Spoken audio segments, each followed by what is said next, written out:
মানুষ হয়ে কেউ মানুষের এত বড় ক্ষতি করে? খুব ছোটবেলা থেকেই দুইটা বাক্যের প্রতি আমার ভীষণ আস্থা ছিল। একটা হচ্ছে বোবার কোনো শত্রু নেই, আর একটা হচ্ছে যদি ঝামেলা না চান তাহলে চুপ থাকো। কিন্তু আজ এই দুইটা বাক্য মিথ্যা প্রমাণিত হলো।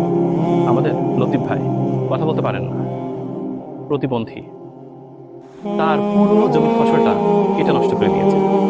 যে মানুষটা কথাই বলতে পারে না, সে কার এমন পাকা ধানে মই দিল? তাহলে তার একটা ছোট ছেলে আছে, নিশ্চয় তার সাথে কারো শত্রুতা হতে পারে, কিন্তু তার ছোট ছেলেটাও তো কথা বলতে পারে না। অর্থাৎ তার ছোট বাচ্চা ছেলেটাও বাক প্রতিবন্ধী। দেখেন, সব নষ্ট হয়ে গেছে।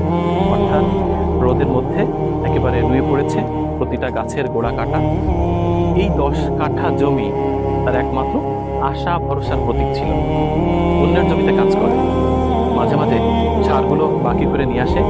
এই মানুষটার কান্না আর তার চেহারার দিকে তাকিয়ে আমার মনে হলো যে এই পৃথিবীতে এই মানুষেরও ক্ষতি করা যায়।